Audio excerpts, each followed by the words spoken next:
Sorry sorry sorry, আমি না বুঝতে পারিনি পাটা কিরকম করে পিছলে গেল। Very sorry. আসলে কি বলতো, ওই বরণডালার থেকেই বোধহয় তেল চুঁয়ে পড়েছিল, জানো রোহিণী? ওই জন্যই তোমার পাটা পিছলে গেছে। কিছু হবে না, কিছু হবে না, ও ঠিক আছে, তুমি বাকিটা করে নাও, কিছু হবে না। আন্টি কি হবে গো, এত অঘটন ঘটছে পরপর। কিচ্ছু হবে না রোহিণী, ভয় পেও না, বাকিটা শেষ করো। মনে জোর রাখো, যেটা আসল।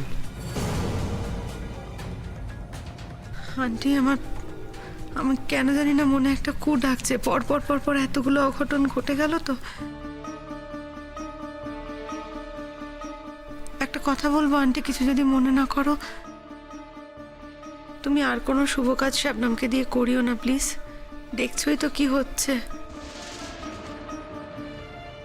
এইটুকু রিকোয়েস্ট অন্তত রাখবে আমার, প্লিজ। কেন করিয়েছি বুঝতে পারছো না?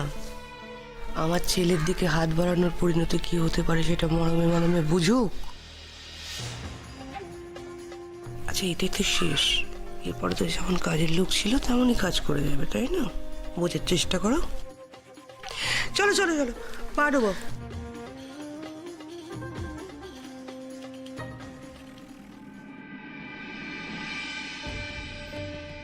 দেখো সাবধানে এসো, ওই জায়গাটা জল তেল সব পড়ে কিন্তু একাকার হয়ে আছে। সাবধান, খুব সাবধান। এসো রোহিণী, এসো, আস্তে আস্তে এসো।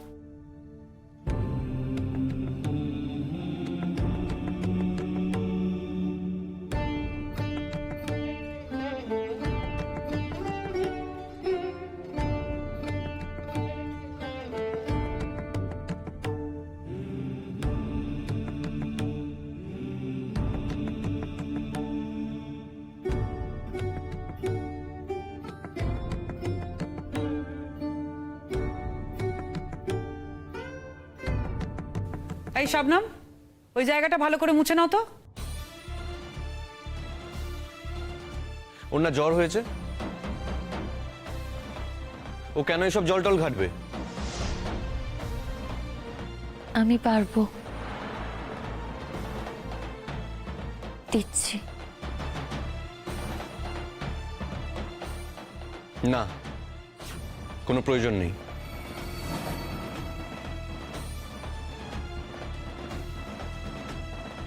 বললাম তো আমি পারবো। শবনম, তোমার যখন গায়ে জ্বর, শরীর খারাপ, তখন তুমি এইসব কাজ কেন করছো? তুমি যাও না, ঘরে গিয়ে বিশ্রাম নাও, বিছানায় গিয়ে শুয়ে থাকো, যাও। আমি কাজটা করে বিশ্রাম নেব ঘরে গিয়ে। তুমি তাড়াতাড়ি করে নাও, পুরোটা পরিষ্কার করো। এই যে ফুল টুল সব পড়ে আছে, এগুলো পরিষ্কার করো। এক মিনিট শবনম, এক মিনিট দাঁড়াও।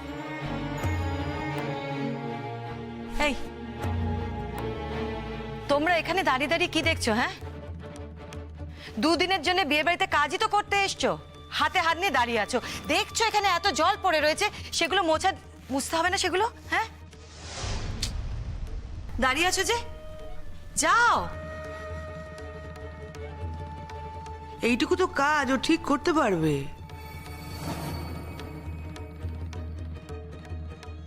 ওই তো বলেছিল ওদের কাছে জ্বর জ্বালা এসব কোনো ব্যাপারই না। এই নিয়ে ওরা সব পারে, ও সব কাজ করতে পারে। এইটুকু দুধ আলতা পড়ে আছে, বুঝতে পারবে না?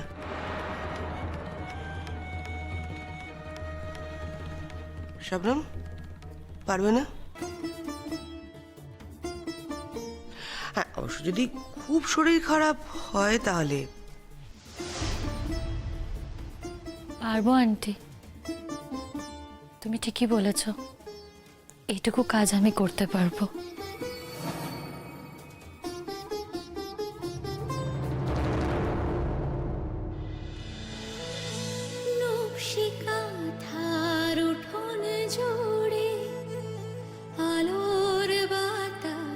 ঘুরে ফিরে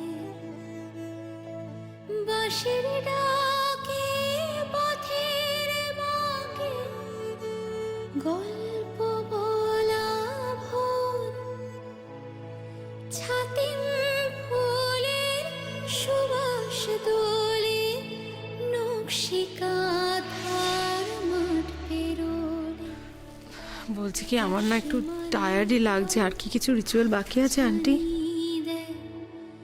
রঙিন এ কি, তোমাকে তো এখন দেখতে হবে, দুধ লাগছে। তুমি আমার ঘরের লক্ষ্মী, আমার ঘরে এসছো, যশের জীবনের লক্ষ্মী। আমার জীবনের সম্পদ সয়া সব ফুলে ফেপে উঠবে। যা রান্নাঘরে যাও। হ্যাঁ চলো রোহিণী।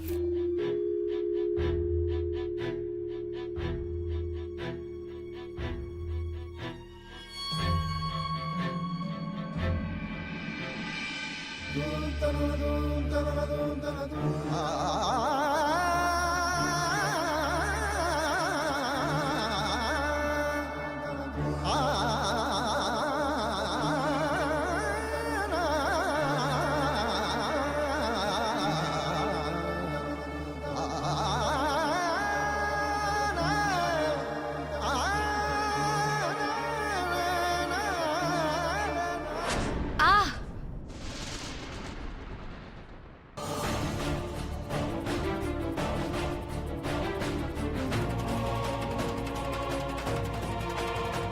কি হলো?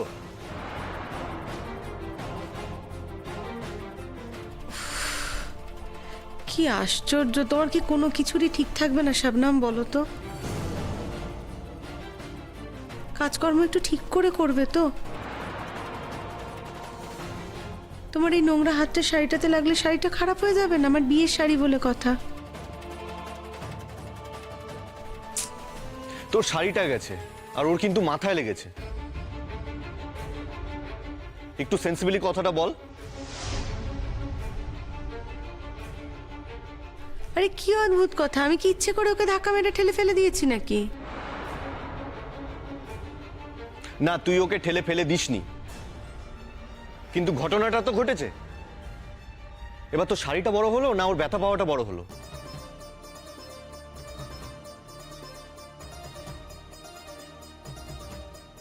দেখি দেখি, ওঠো ওঠো ওঠো তুমি। না ঠিক আছে, আমি পারবো। আরে তোমার মাথা ফেটে গেছে, রক্ত পড়ছে। পড়ুক, দেখি। আমি পারবো, আমি বলছি তো আমি পারবো, ছাড়ো না আচ্ছা তোমরা। আচ্ছা ঠিক আছে, আমি ওষুধ দিয়ে দিচ্ছি। আমি দরকার নেই রাহুলদা। দরকার নেই মানিকটা কি? দরকার নেই মানেটা কি? রক্ত বেরোচ্ছে তুমি বলছো দরকার নেই? বেরোক বলছি তো। আচ্ছা চিন্তা করছিস না, বলছি তো আমি ওষুধ দিয়ে দেবো, চিন্তা করছিস না। বললাম তো কোনো দরকার নেই রাহুলদা। আমার যদি দরকার হয় আমি নিজেই না হয় ওষুধ লাগাবো আমার মাথায়। তুমি চুপ করে থাকো, একদম চুপ করে থাকো। মাথার পিছনে লেগেছে, তুমি কি করে দেখবে? অন্তত আমাকে ওষুধটা লাগাতে দাও। শোনো না ও যেটা বলছে। দরকার হবে না, আমি নিজেই পারবো। আমি তো বরঞ্চ কাজটা বাড়িয়েই রাখলাম, দেখো। এক মিনিট শবনম, তুমি ঘরে যাও। আরে যে তোমরা এখনো এখানে দাঁড়িয়ে থাকবে? হ্যাঁ, আরে যাও, কিছু কাজ করো, জায়গাটা পরিষ্কার করো, যাও। আমি একটা জিনিস কিছুতেই বুঝতে পারছি না, তোমার যখন শরীর খারাপ তুমি কেন এইভাবে ঘুরে বেড়াচ্ছ? আরে কি তুমি রেস্ট নাও না? তুমি তো তোমার নিজের ব্যালেন্সই রাখতে পারছো না। যখন শরীর খারাপ ঠিক হবে তখন নিচে নামবে। বাড়িতে এত গেস্ট রয়েছে, এরকম ভাবে বারবার মেস করলে চলে? আচ্ছা শবনম, ও যখন ওষুধ লাগাতে চাইছে তুমি ওষুধ লাগাতে দিচ্ছ না কেন? তোমার সমস্যাটা কি? কি হয়েছে কি তোমার? কিচ্ছু হয়নি, আমি ঠিক আছি। আমাকে নিয়ে ব্যস্ত হতে হবে না। রাহুলদা, রাহুলদা তুমি যাও ওর সাথে উপরে। উপরে গিয়ে ওর মাথায় একটু ওষুধ লাগিয়ে দাও তো, যাও প্লিজ। বারবার তোমাকে যশ ওষুধটা লাগাতে বলবে আর তুমি ওষুধটা লাগাবে না, রিফিউজ করবে। এটা করলে তো কোনো সলিউশন হয় না শবনম। তুমি এ বাড়িতে রয়েছো, এতগুলো লোকজন রয়েছেন এ বাড়িতে, তাদের তো একটা বেসিক দায়িত্ব আছে তোমার প্রতি। সবাই বলছে যখন ওষুধটা লাগিয়ে নাও। রাহুলদা, প্লিজ একটু ওকে নিয়ে ওপরে কি ওষুধটা লাগিয়ে আনবে? আর শোনো শাবনাম, আমি রিকোয়েস্ট করছি, প্লিজ এটা নিয়ে আর কোনো কথা বাড়িও না। যেটা বলছি সেটা করো। আর ভালো লাগছে না জানো তো, এত কিছু হয়ে গেল তো।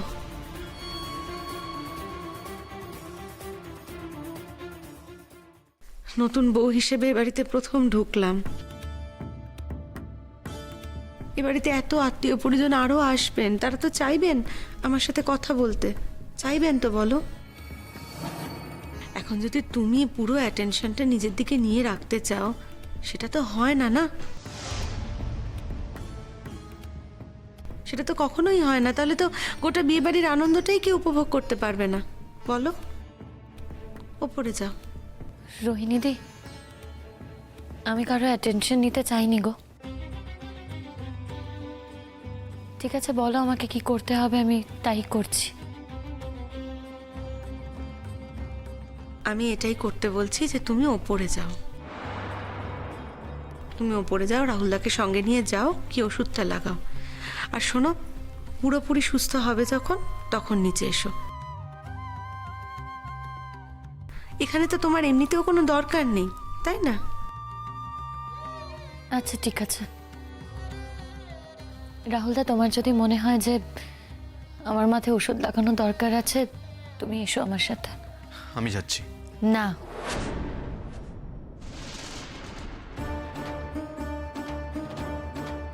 কেন?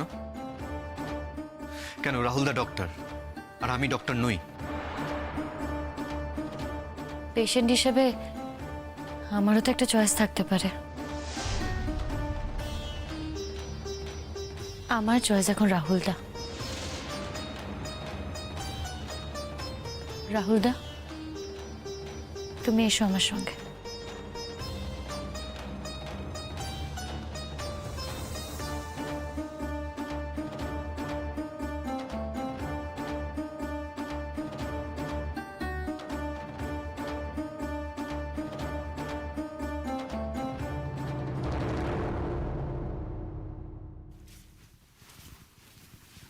জ্বর কমেছে এখন? না, জ্বরটা এখনো ভালোই আছে, তারপর মাথায় লেগেছে তো ব্লিড করেছে। তোমরা না আমাকে নিয়ে ব্যস্ত হয়ে পড়ো না। বাড়িতে একটা আনন্দ অনুষ্ঠান, আর এখন কিনা আমি অসুস্থ হয়ে পড়লাম। সরি গো রাহুলদা, সরি জন্দি। তোমরা আর এখানে আটকে থেকো না, তোমরা যাও। আচ্ছা শাবনাম, আমরা তো যথেষ্ট অ্যাডাল্ট নাকি?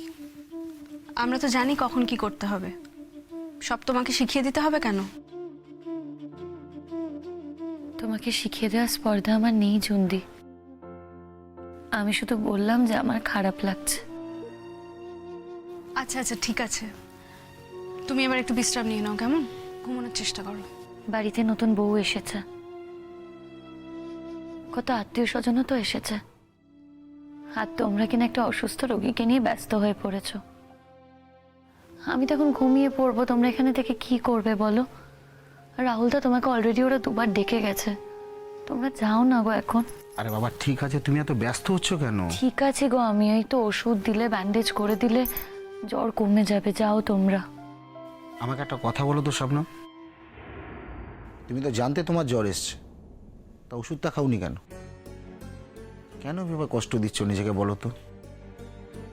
স্যাক্রিফাইস করছে, বাঙালি নারী তো।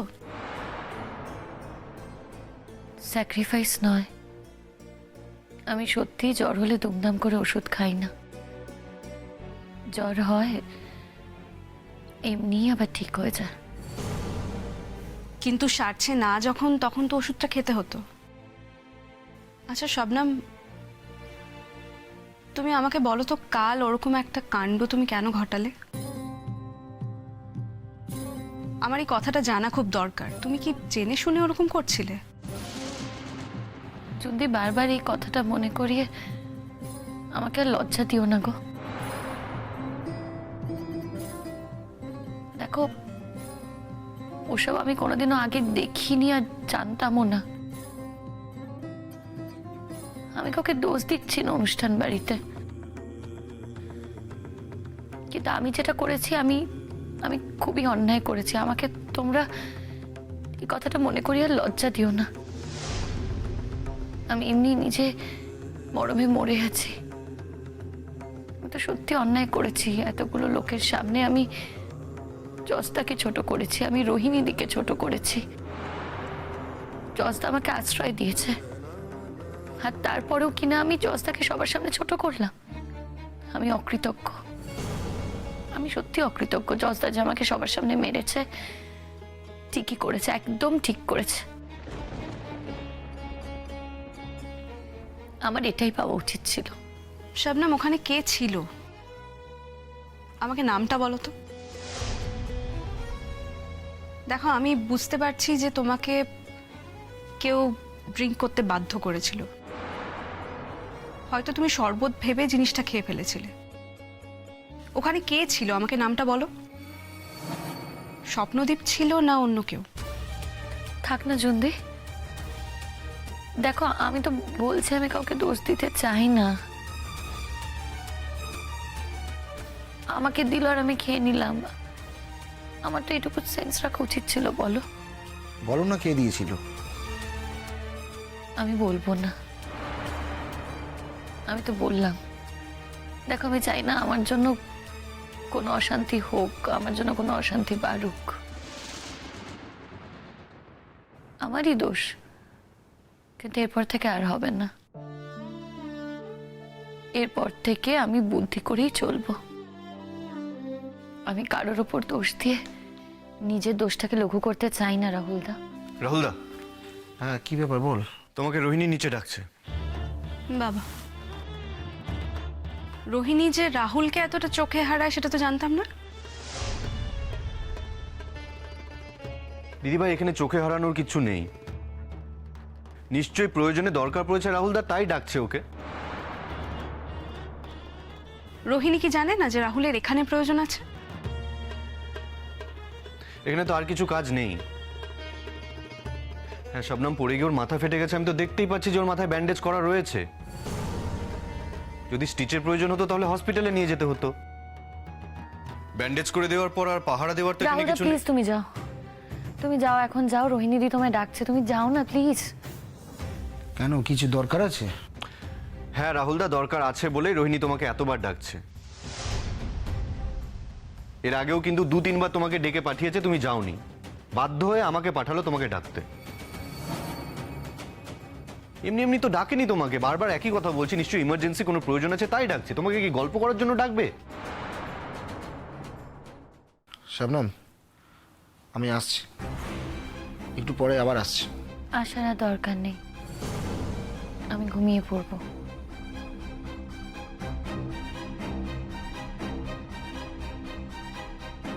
আমিও আসছি শবনম।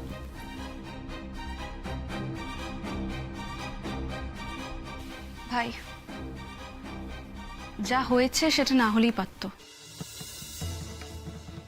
কোনটার কথা বলছিস তুই দিদিভাই? দেখ ভাই, আমি তোকে ব্যাখ্যা করে কিছু বলতে চাই না, কিন্তু আমার মনে হয় তুই জানিস।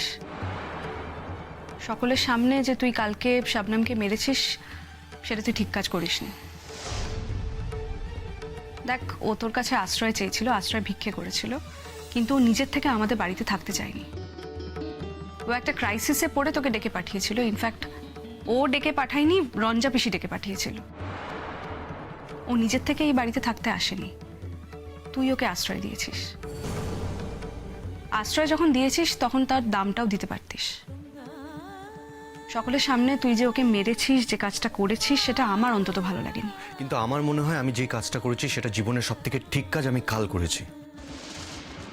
তাহলে অবশ্য আমার আর কিছুই বলার নেই। শবনম, আমি আসছি তাহলে। আমার নাম্বারটা তো তোমার কাছে দেওয়া আছে, কোনো দরকার লাগলে প্লিজ ফোন করো, আমি নিচেই থাকবো। কেমন? চিন্তা করো না, আমি ঘুমিয়ে পড়বো চন্দি।